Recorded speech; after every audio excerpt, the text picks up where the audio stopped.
Welcome back, everybody. I'm Jay. He's Maddie. This is Yankee and the Brit Sports Talk. And today we're going to review Week 17. I can't believe it's Week 17 already.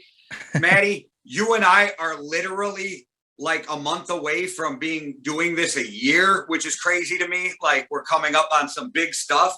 And I really want to announce, everybody that follows us on Facebook probably already knows, but the winner of the Yankee and the Brit Fantasy Football League, is he a genius? Is it beginner's luck? I don't give a shit because he represents the brand. Our boy, the Brit, Matty Waters, your fantasy football champion 2021. Thank you very much, man. You made me pretty laugh. Proud of that. You made me laugh so hard when I text you and you sent me back that meme of The Rock walking in with the belt that I had to go and show my wife, and she started laughing. So, yeah, that's pretty awesome. Congratulations. I thought Mark Duffy had you. I think he thought he had you, and that was a great comeback. So, yeah, congratulations on pulling that off. Hey, it was a nice way to do it because I knew that the Cowboys defense was going to earn me 20 points that evening. It was a nice way. My Cowboys were the people that dug me out. And good game, Mark Duffy. I thought you had me as well, to be perfectly honest. I thought he had you going into that game because he had Zeke. And I thought, you were screwed. Zeke was taken off. But I got lucky that the Cowboys just kind of blew the football team out of the water, so we could just sit Zeke for 3 quarters. It was like the first quarter, Zeke racked up 10 points, and I was like, oh, fuck. We're in trouble now. But no, I got lucky because the Cowboys managed to sit the Zeke for the next 2.5, 3 quarters. Good game, Duffy.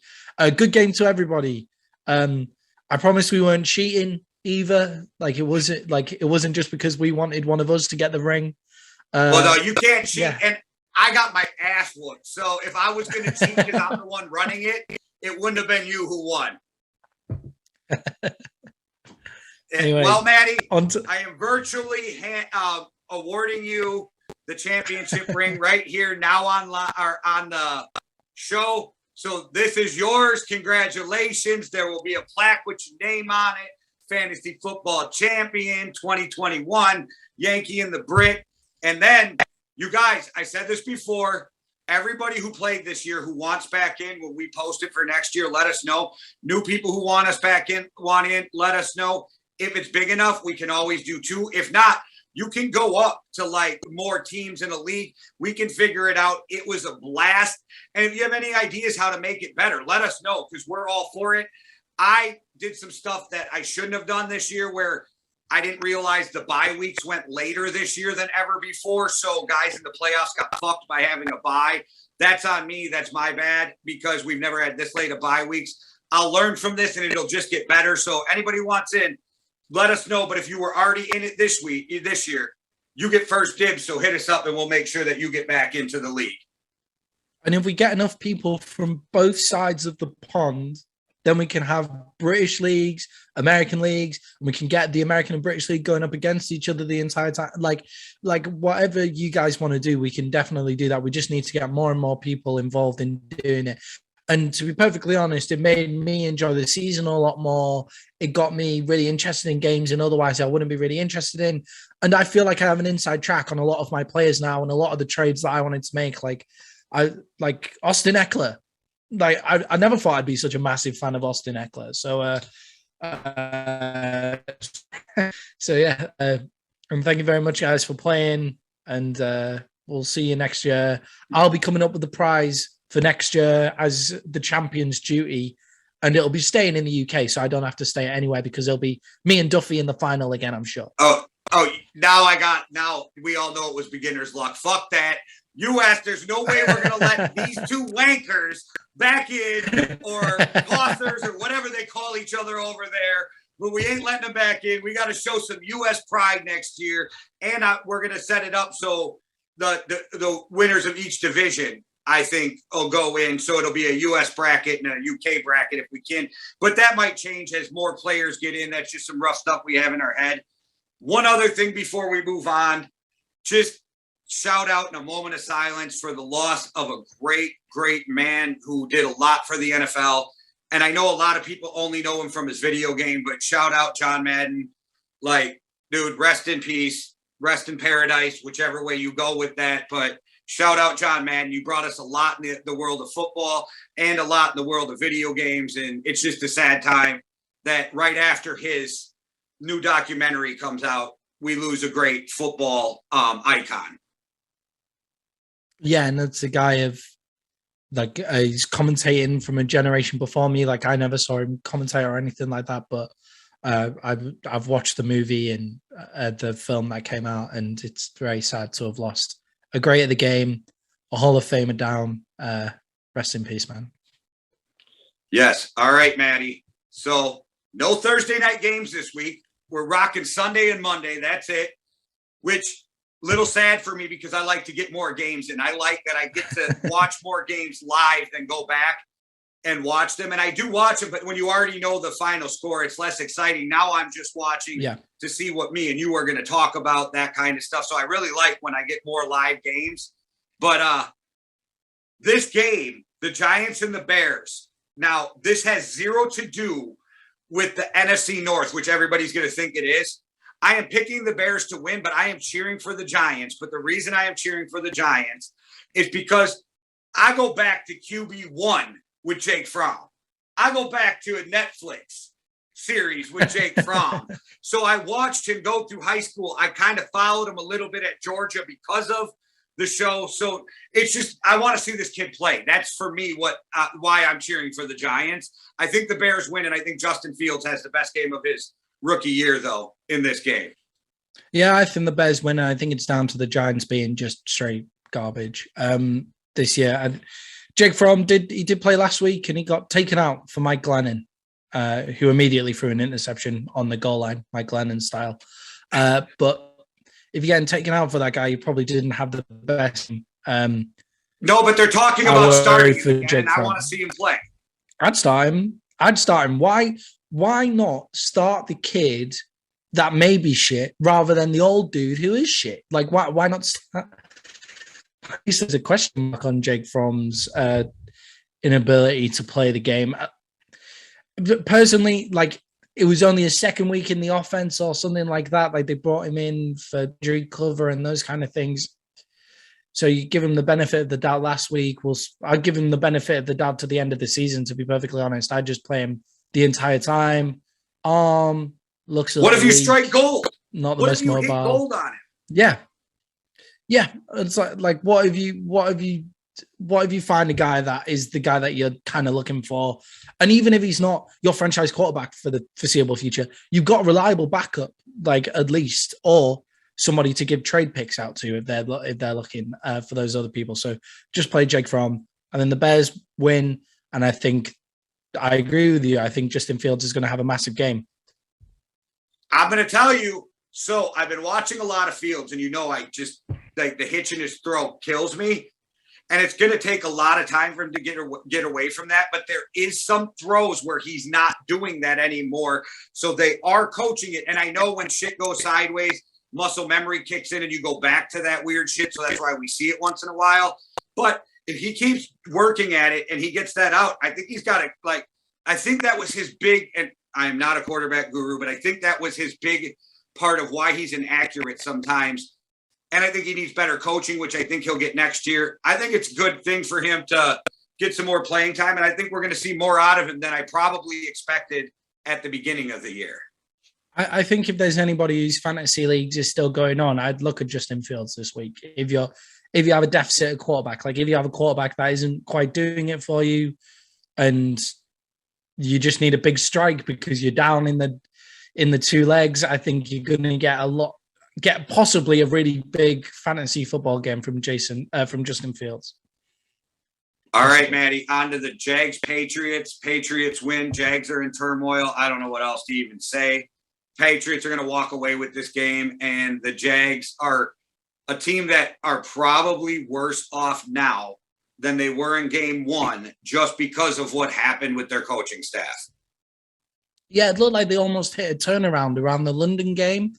and things are coming forward. I just want to stop people from coming for Trevor Lawrence. None of this shit is Trevor Lawrence's fault. Like, yeah, he's also not played the best football, but who can on that team? Like, you could stick in guys even like Aaron Rodgers in that turmoil and what's going on there, and he wouldn't look like Aaron Rodgers. 5 wins. A rookie for his first year in the NFL. Like, Rodgers gets 5 wins with that team. That's it. Rodgers, 5 wins. Brady, 5 wins. Josh Allen, 5. You know what I mean? Like, you can't do anything with the team you got around this kid. Yeah, and it's like you've also got the fact that, and Trevor Lawrence probably isn't going to have him because of Bill Belichick against rookie quarterbacks. It never goes for them either. So that's an even worse kind of thing to look at. But if I'm the Pats, I'm getting out of Dodge on this game. What do they need to do? They need to win both these games to clear the division. So I'm doing nothing special. I'm just going in, I'm running the ball, I'm getting the fuck out of there and on to Miami. All right, well, let's get the fuck out of that and move on to Baltimore with the Rams versus the Ravens. I don't know, man. I think the Rams win this game. I think the Rams are looking good. I think the Ravens are looking, I don't want to say they're like awful, because I don't think they're playing awful, but there's something going on, and that besides all the injuries and everything else, I don't know. Lamar's in and then he's out. Lamar's COVID, then he's sick, then he's COVID again, and then he's got an ankle. And don't get me wrong, Huntley's been playing fine, but all this injuries and guys in and out has really hurt this team with their run for the playoffs. I thought they were a shoo-in for the playoffs going into the beginning of the year, and now I have real doubts they even make the playoffs. Yeah, do we know if it's Huntley this game or whether it's the guy who played against the Bengals? Because Huntley was out last week. Yeah, wasn't he out for COVID, though? Yeah, if it's COVID, then he's back in, I presume. And if he's back in, then they have a chance. Because he looked like if you have 0 symptoms, it's only 5 days. Mm. So dude looked like he had a chance, like the chance to be good, like a really, really good player. But the Rams have this defense that has just got stars absolutely everywhere. And if you try to run against it, you get hit by Aaron Donald. If you try and pass, you get hit by Aaron Donald and Von Miller. If you try, and then when you're throwing, when the ball's in the air, there's Aaron Ramsey on the back end up against your best receiver. So what do you do against that? And then Matt Stafford, yeah, he did have a bad game last week, but he usually picks it up and gets shit done the next week from there. Yeah, and it was COVID that had him out. So yeah. And the Ravens defense just doesn't look good either. Joe Burrow scored 400 points against them in both games this season. So their defense isn't really looking great. They really need to, the Ravens need to just run the ball and hope they can just keep on running it, because if the Rams offense, if they're winning the time of possession, they win that game. All right, well, this is another game that I think is a pretty easy pick, which means it'll surprise us and go the other way. Yep. Buccaneers Jets, I think the Bucs are just going to walk them just because it's the Jets. The Jets are rebuilding. The Jets have a ton of young players, and the Bucs need to get the Jets right now to get you 2 wins in a row, get you feeling good, get all the juices flowing, getting ready for the playoffs. I think the Bucs are going to come out on fire, put a statement down. And I'm at the point where I think they're going to rest some guys in the second half. As much as I would like to see the Jets beat the Bucs for my own personal needs, I can't see it happening, to be perfectly honest. What's the formula that the Jets would need to beat the Bucs? What would you say it is? Zach Wilson needs to have the game of his career. That's where it is, isn't it? Their run game's not anything special. The starting offense for the Buccaneers. Yeah, that might be it. I don't know. What is the formula for a really, really bad team to beat a really, really good team? Luck. I guess if the entire offensive line and defensive line of the Bucs all get COVID and have to sit out, that would be the only way I could see it getting done. Because that defensive line means you can't run the ball, which means the offense is on the thing. And that offensive line means you can't get up at Brady. And that's the only way to really stop Brady. So what do you want to do? Yeah, it's a Bucs win for me on that one. I hope the Jets win. And I hope it's close anyway, because I think the Jets have turned it around after they looked like there was some real turmoil early on. They've kind of turned it around and it's starting to look a bit nicer and they're starting to get some sort of winning culture. So I hope they don't embarrass themselves and I hope they don't get blown off the park. But a Bucs win. Yeah. Yeah, I think the Jets are going to get embarrassed, but that's just me.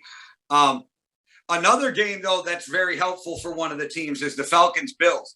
I think this is another game where the Bills can get a second win, get feeling good about themselves, put themselves into the playoffs, that kind of thing. So I think the Bills are going to win this game. I think they're going to come out on fire because I think they know what they have to do now. Like they have to win to get in. So I think that's just the mindset. They're going to come out. They're going to win this game. And I don't think they're even going to look back.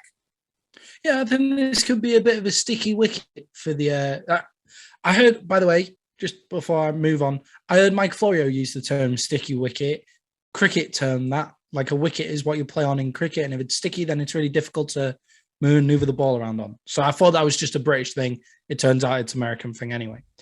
But yeah, I think this could be a bit of a sticky wicket for the Bills. Like the Falcons do have the players to make it really fucking difficult for you on the offense.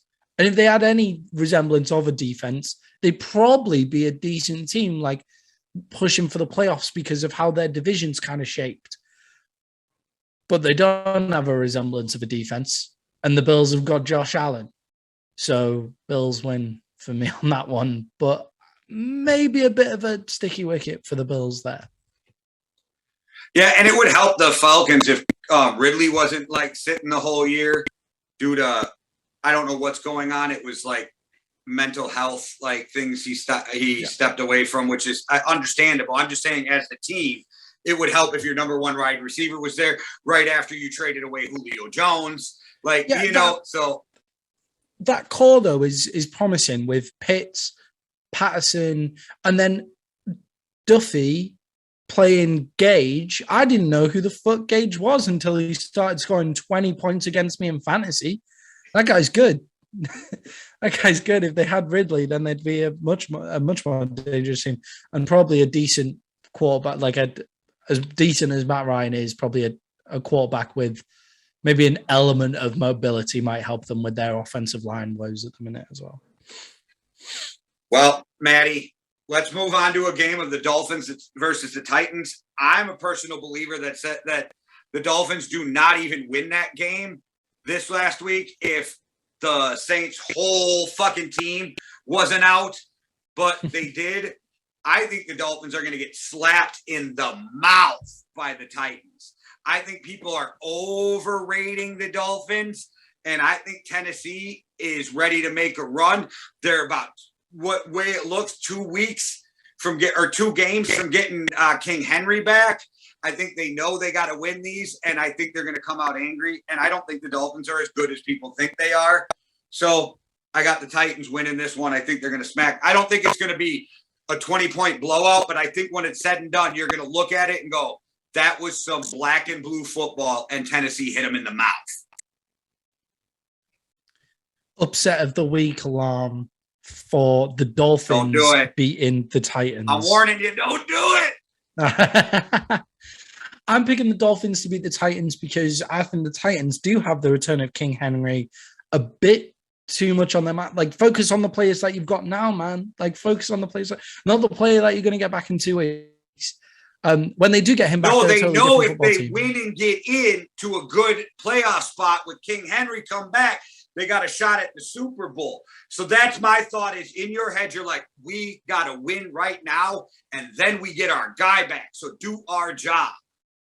I just think with the Dolphins defense the way it is,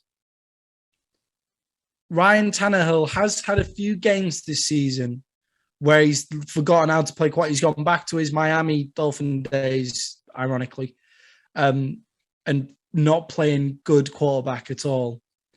I just think with that Miami defense, they might surprise a few people. So, loser records themselves doing 5 push-ups and puts it on the Yankee and the Brits site. What do you say? Fine. Yeah, that's good. That's good with me. That's good with me. 5's generous. I'll take 5. This is quite long odds. That is an upset. I wouldn't be surprised if the Titans won. Well, it's just the way that the Dolphins team has got themselves up and the way that the Dolphins defense have got themselves playing. I think the Dolphins might win that game. See, me and my friends do on-call push-ups, but I feel like that's an unfair bet since you're taking the Dolphins because on-call push-ups are way more embarrassing. Like, you know what I mean? So 5 push-ups to the loser. And if I have to do the 5 push-ups, don't worry, you guys will get to listen to me bitch about it all the way through all 5 of them. If you're listening to this on the podcast, then you can find us doing those push-ups on Facebook. Follow us on Facebook. That's where all of our extra shit is. So, Maddie, you got an upset coming in the Colts-Raiders game? Because I'm riding with the Colts. No. You got an upset for me there? No, I'm right. I didn't think so. I'm riding with Jonathan Taylor all the way to the 200 yards game. Yeah. There's a chance he could be back under the new protocols, but as an unvaccinated player, he has to be at day 5. He has to have 0 symptoms to play. But these new protocols are weird to me. So, yeah. But I don't think it's that big of a deal because they're going to ride Jonathan Taylor on that game, and then Easton just has to make a couple plays. I think they'll be fine and I think the Raiders are now at the point where everything that happened this season is just going to wear them down to a nub the last couple games. Yeah, and it's just kind of even more irritating. Carson Wentz irritates me even more with the fact we said at the start of the season, when you're coming into a new organization, you have the possibility to start again. You don't get vaccinated. You might cost your team. And now there's a possibility that he might cost their team. And Jacob Eason looks like a decent backup quarterback for a rookie. Like, he looks decent. But fuck me. Like, that recklessness is just Carson Wentz all over, really, isn't it? And just irritating. But yeah, they're just gonna ride Jonathan Taylor. He's gonna rush for like 150, 200 yards. And that'll be it. If Derek Carr's never on the field because Jonathan Taylor's the only guy that's allowed to touch the ball all game. Jacob Eason just needs to learn how to do amazing handoffs and then throw to the open receiver when the box has got 11 players in it. Yeah, because Jonathan Taylor's a monster, and you know they're going to have to stack that box. So, all right, Maddie, to my upset of the week, I got the Washington football team beating the Philadelphia Eagles. That's my upset of the week. Washington football team coming in off a bad loss, getting their players back, wanting to prove something. I know what kind of coach Ron Rivera is. I know what he's going to be telling his guys, and I know that he's going to get them up and ready to play, even if they don't make the play or aren't going to make the playoffs this year. I got the Washington football team upsetting the Philadelphia Eagles, and it has a lot to do with that. I keep hearing more and more about the dysfunction in Philly. Yeah, you know, I wouldn't even call that much of an upset. Like, I see them as really by the point spread, teams. It's an upset. Yeah, the point spread is so ridiculous. By the way, we're not going to do a betting lines video this week, but if we were, I'd be taking that fucking point spread anyway. But for me, they're a very similar level of football team. Like, do you not think the same? Like, do you not think that they just look very similar? Just the Eagles have a solid identity and they've got an elite run game. That's what they've got. And it's all different bits going on, whereas Washington are more all-round. And what was elite about them, which was their defensive line, has been hit by injury and everybody's not playing quite as well this year. They're a very evenly matched team. I'm picking the Eagles just because I believe in momentum is an important thing in the NFL. And knowing my luck, the Eagles are going to get into the playoffs and we're going to have to play the fuckers and then they're going to run the ball all over us or some dumb shit like that. But the Eagles, Jalen Hurts is a better quarterback than Taylor Heineke, I would argue, because of his ability to run. And I think his playmaking ability will get them over the edge in this game. All right. Well, on to a game that for me is pretty simple. You want to ask me who I got? Broncos, Chargers. I think Chargers come back. I think the Chargers win this game. I think the Broncos are having a lot of inner issues going on right now. I know that I'd rather have Teddy playing than Drew Lock, but I think the Chargers are one of those teams that, like we said this year, we're going to see some weird flip-flop from week to week because they're young. They got a young coach. But I think they get it back together at home, and I think they handle the Broncos probably by 10 points by the end of the game. Yeah, everybody's off COVID reserve as well. Like, all their team have had COVID now. They all got it last week, so they'll be back next week. They've all had a rest, I guess, if you can call having COVID a rest. So Austin Eckler's definitely back for the next game. Mike Williams, I think, was a big miss for them. I'm pretty sure he's back as well. Yeah, I've got the Chargers winning. The Broncos, it seems to be falling down, man, and they had themselves in a really nice, place where they just got a decent quarterback, and now they're seemingly to like kind of tearing everything down. And it's a great city to live in. It's a fantastic fan base. Like, it would be a great place to attract any free agent quarterback you want. I think Jimmy G would be a great fit, for example, like as a little bit of an upgrade if he can keep himself healthy, keep Teddy Bridgewater as a really fucking well-paid backup, but still a backup. Well, nonetheless, but they just seem to be tearing everything down. I saw something out there that was talking about how the Broncos are going to move on from Teddy after this year. So if that's the case and the Vikings move on from Kirk and they go with the young guy, and you got to bring a veteran in right behind the young guy to back him up so he knows who's a better backup than to go back to Minnesota to help Kellen Mond become a better quarterback. Maybe there's a reunion with Teddy Bridgewater back in Minnesota. Yeah, maybe Kirk Cousins goes the other way and goes to Denver and absolutely lights that shit up there. You do know that why that's not so crazy is because the GM of the Broncos was our assistant GM for 10 years up until this last year. And when Peyton went over there, George Payton went over there, the first thing he did was trade with us for Stephen Weatherly. Like, so there is that. He knows us. He was part of our organization. There was friends. It's not out of the realm of possibilities that if Cousins does get traded, that it would be to the Broncos. Yeah, and I think that would be a great fit for them. They're a quarterback away. This game, I wouldn't be surprised if the Broncos win. Like, it wouldn't be the most surprising thing of all time, because the Chargers defense has looked susceptible to get run on every single time, and that's the way that the Broncos seem to win games. But with all that said, I think the Chargers are going to win just because they've got more talent on both sides of the ball. I agree with that. And on to a game where I really wish I could pick the Texans to win this game because I want to, but they're not going to win. So we're going to go with the 49ers because I really want the 49ers to lose. But this is all playoff seeding shit that's in my head and the path of least resistance for my Vikings. But I'm still 49ers win this game. Texans coming off a big win. They probably have a letdown. The 49ers are a way more talented team. Deebo Samuel's a monster all over the field. And when Jimmy G's not costing you the game, he's a middle of the road, very solid quarterback.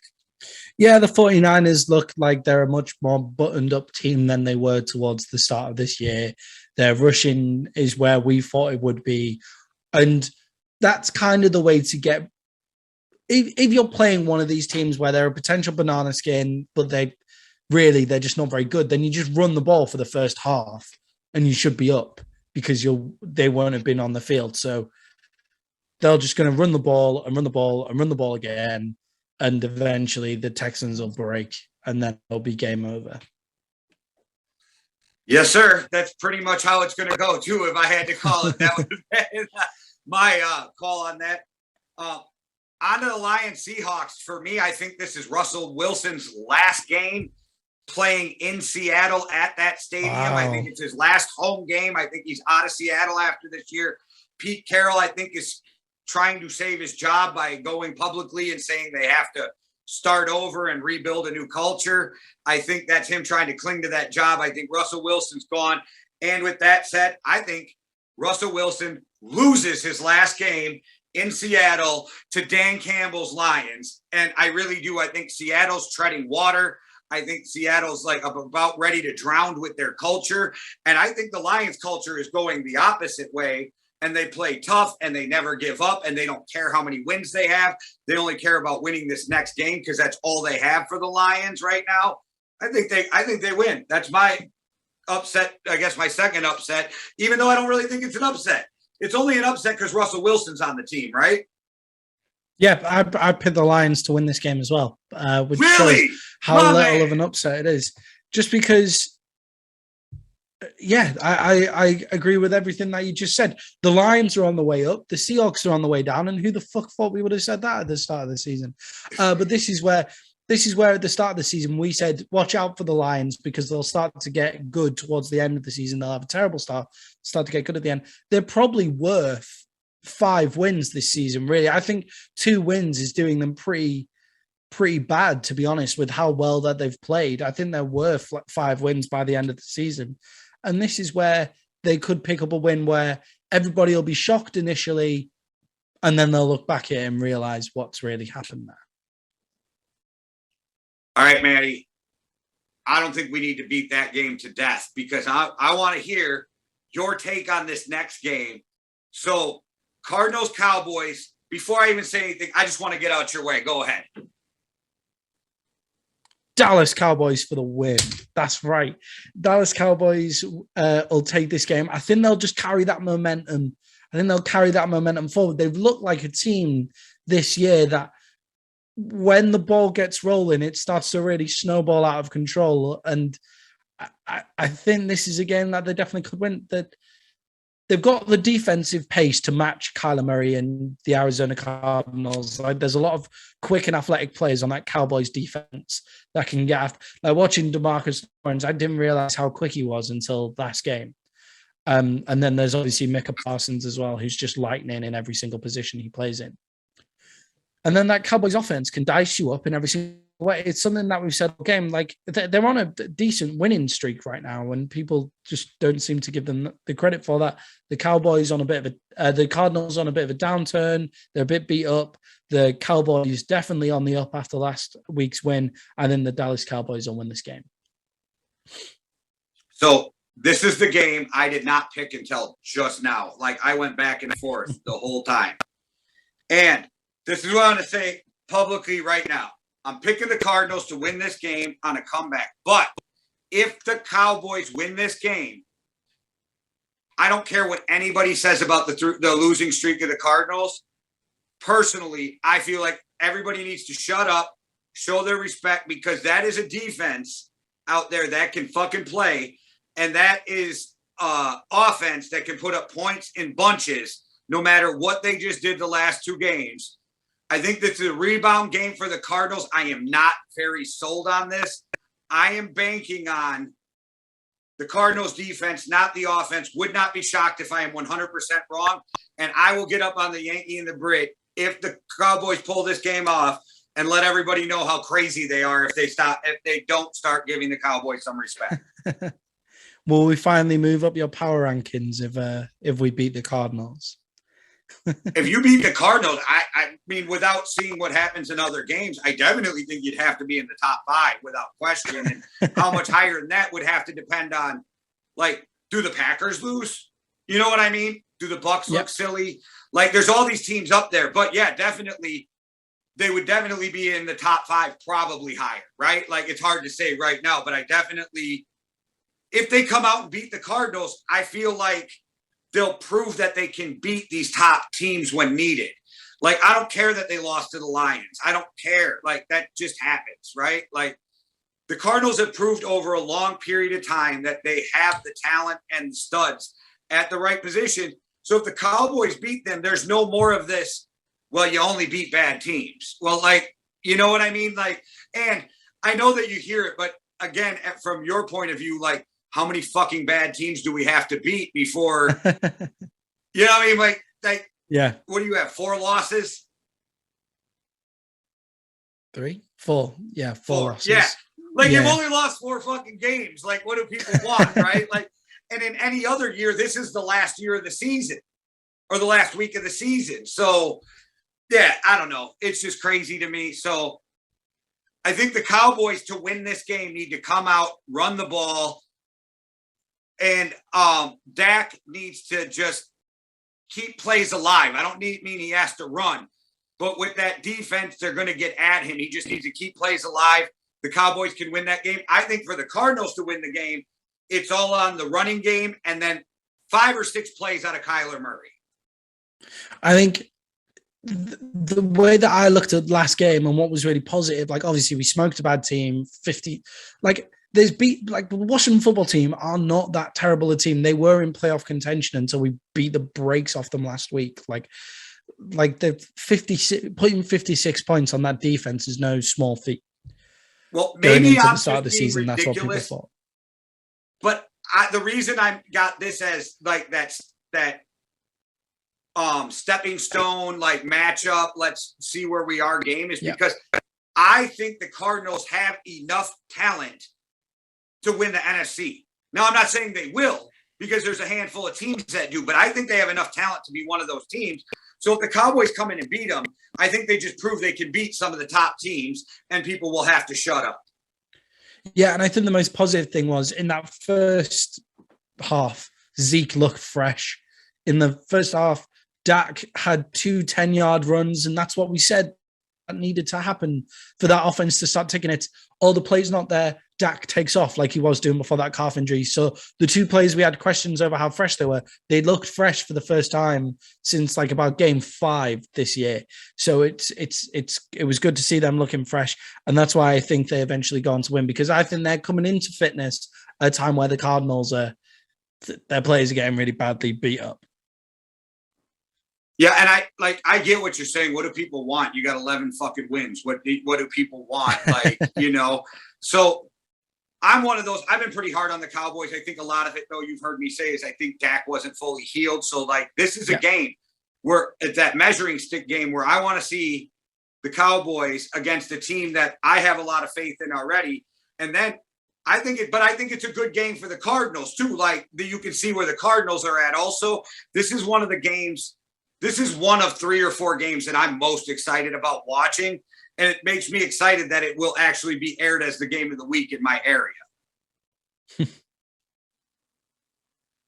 Yeah. I'm excited about it. Well, Maddie, Panthers, Saints, who you got?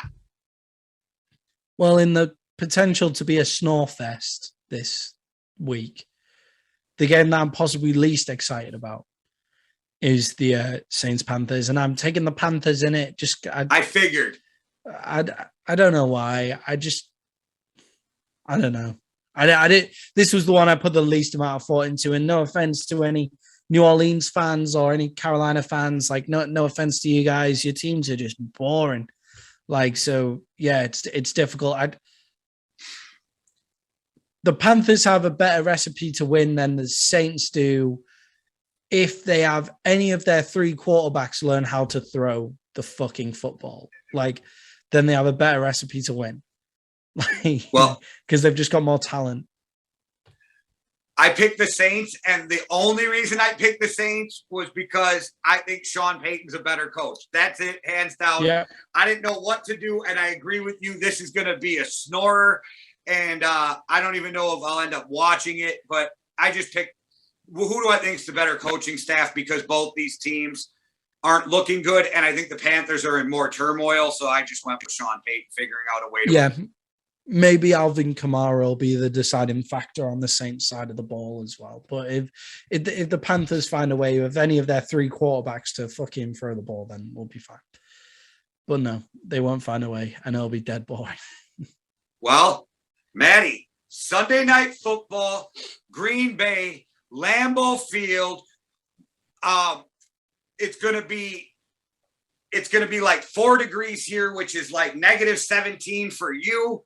It's gonna be cold, and this is not me being a homer. It is really not. I was gonna pick the Packers, and I thought about it, and I was like, we're gonna run the ball. We're going to keep Aaron Rodgers on the sideline, and this is our fucking Super Bowl. This is the let's win one for the Gipper game. This is, if they really do like Mike Zimmer as much as you are hearing out of the players, this is let's go out there and keep Mike Zimmer's job game. I think the Vikings sweep the Packers this year. I've also picked the Minnesota Vikings. No, you didn't. That's what I'm talking about. Because I think you're a terrible, terrible matchup for the Green Bay Packers. Like, if you have the ability to run the ball, the fact that it's minus fucking 17 means it's not going to be the big throw game. Thank God I got the fantasy football title out the way now, because Devontae Adams wouldn't be scoring me 33 points in minus 17 degrees in Green Bay. Yeah, I've just got a feeling for this game, man. And the Packers, they haven't played well the past 2 games. There's 2 games now where they probably should have. They could have lost, and they probably should have lost them as well. Arguably, like the 2 of the games, a few refereeing calls and a few things go different ways, and the Packers have lost 2 games in a row coming into this game. The Vikings with Delvin Cook in minus 17 are a fucking horrible team to play, I imagine. Yeah, tackling in that cold's got to suck. But I will say that during the Packers-Browns game, it was obviously Christmas, so we were all at a get-together. And I looked at Ollie, my sister-in-law's boyfriend's son, who was sitting there with me, and I was like, I really want the Packers to win this game. And he's like, why? I said, because I don't want to play the Packers coming off a loss. Yeah. I don't want to play a pissed-off Aaron Rodgers. You've also got them playing in minus 17 degrees or 4 degrees Fahrenheit. You're the only country that uses that, by the way, but just putting that out there. But I'm okay with that too. Minus 17 degrees Celsius. They've clinched the division, which means they've clinched their playoff spot. And it's minus 17 degrees. Do you really want to fucking tackle Delvin Cook? Like at that point, and in all realness here, do you really want to? And you could be saying it, yeah, let's go. But there'll just be points in your brain where it's like, and I know you're still playing for the number 1 seed. And if they lose and the Cowboys win and it's all tied, I'm pretty sure we're the first seed in the NFC because we've got the better conference record. We've only lost 1 game in the NFC this season, and that was against the Tampa Bay Buccaneers. So I think we go to the first seed if we win and the Packers lose, because we're all even. So I'd be pretty happy for that to go forward as well. I just think like minus 17, do you want to be tackling Delvin Cook when you've kind of, and they're a bad matchup anyway. Okay, so I'm trying to do something, figure out something in my head real quick. But for the Packers, one quick thing. Alexander is coming back. That's huge for their secondary. But so if the Packers lose and the Buccaneers and the Cowboys both win, wouldn't that send the Bucs into the number 1 seed because they beat you head to head? Because in a 3-way tie, it all goes down to your conference, and we're second seed at the moment, drawing with the Bucs, because we're in a 3-way tie with the Rams and the Bucs, and in a 3-way tie, it goes to your conference, not your. Okay, so if the Packers and the Rams both lose, then you'd be in a 3-way tie with the Packers and the Bucs instead of the Packers and the Rams, or instead of the Rams and the Bucs, correct? Yeah. Okay, I got you. But if the Packers and the Rams, if the Packers only lose and the Rams win, then we're still top in a 4-way tie as well. Right. But I was just trying to figure out, you're still in a 3-way tie, even if the Rams lose, because the Packers would be the tying game. Yeah, I got it. Okay. Yeah, we're in a really weird stitch where we need the only team we want to lose is the Packers. We only want the Packers to lose. The rest of them can all win, because I feel like the Bucs are dead cert to win this week. So the rest of them all have to win. I'll be cheering for the rest of them, apart from the Packers. Yeah. So it's so obviously that. So you really want the Rams Vikings win as well. You really want the Rams to win this week too, no matter what. I want everybody to win, apart from obviously if the Buccaneers lose, then it doesn't make a difference. But the fact that the Buccaneers are playing the Jets, I feel like they're going to. So I'm pretty much cheering for all the others, apart from the Pack. Well, Maddie, the last game, Monday night, I'm pretty sure we're probably both going to ride with the same team. But this is the last Monday night game of the year. I got the Browns. I got the Browns in this one as well. You understand how we feel about Big Ben and the Steelers, but this would be a game that they'd win. Like, this is a game that they would win because the Browns will fucking shit the bed or something like that. Like that, this is a game that they'd win. But is Myles Garrett injured? I'm not entirely sure. I haven't really been keeping up with injuries as much. But if Myles Garrett's injured, then it'll make a big difference. But if he's not, that big fucker chasing after Big Ben, and he has previous with the Steelers as well. I mean, that's not a side that Big Ben's going to want to see. But, you know. Yeah, that's not a side that Big Ben wants to see in one of his last games. Would this be his last game in Pittsburgh? Are they away last game of the season? No, I think this is his last game at Heinz Field. I think they're away on the next or the week after. So this would be the Steel. Yeah. So they're in Baltimore next week. This would be Big Ben's last game at Heinz Field. Yeah, and Big Ben doesn't want any part of Myles Garrett in his last game, Heinz Field. That's not something that you want to see with the way that offensive line shaped up this year either. So, yeah. Well, I'm picking the Browns, but I wouldn't be surprised. Just to throw this out there, but it's a little different. This could be Aaron Rodgers' last regular season game at Lambeau Field. Yeah, I mean, he'll still be there for the playoffs, but it could be his last regular season game at Lambeau Field. I'm sure he'll stay next season. I'm starting to get more and more convinced he'll be there next season. Was until I watched him on Pat McAfee yesterday, and he talked about how he turned around and he took in the stadium, and I needed to take in the fans because you don't know how many more times you'll have this. And so it made me question. So it just made me wonder what's going on in Rodgers' head. But I think Ted Thompson once said, or Brian Gutekunst or somebody, he's a difficult fella. A difficult fella. Or complicated. Indeed. Complicated fella. Yeah. Yeah. We've forgotten one game, and it's one of the juiciest games of the week, so I'd feel amiss. What did I miss, Maddie? Let me know. The Chiefs are playing in Ohio. They're playing the Cincinnati Bengals. Well, I think that's going to be a good game, actually. I think both teams are pretty good. And let me see what I wrote down the Chiefs, Maddie. I wasn't even sure who I wrote down because that's such a good game. I had to look. I got the Chiefs. I've got the Bengals in that one just because they're coming off such a massive win. Joe Burrow and the Chiefs, they've clinched their division. They've clinched their division. They've clinched their division.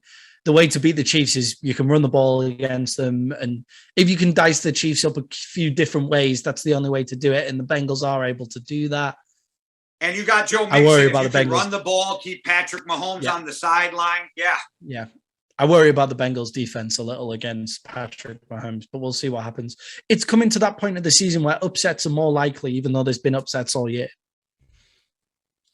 Well, yeah, and the NFL has been doing a pretty good job of if you're either going to play a divisional opponent in the last 2 weeks or you're going to play another team they think you're going to be fighting for the playoffs with.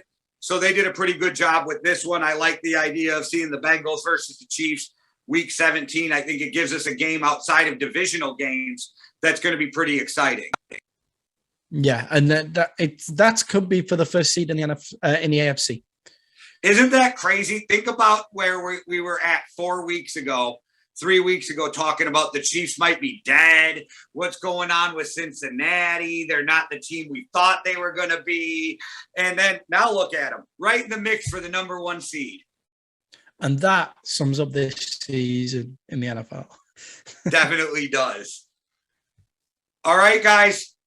Thanks for watching. Keep your eyes open. We'll be coming back with our top 10 power rankings. And this week, we're going to hit you with our top 5 coaches so far.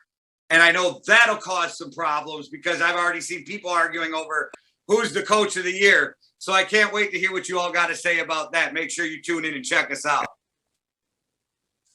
All right, guys. One world, one love. Deuces.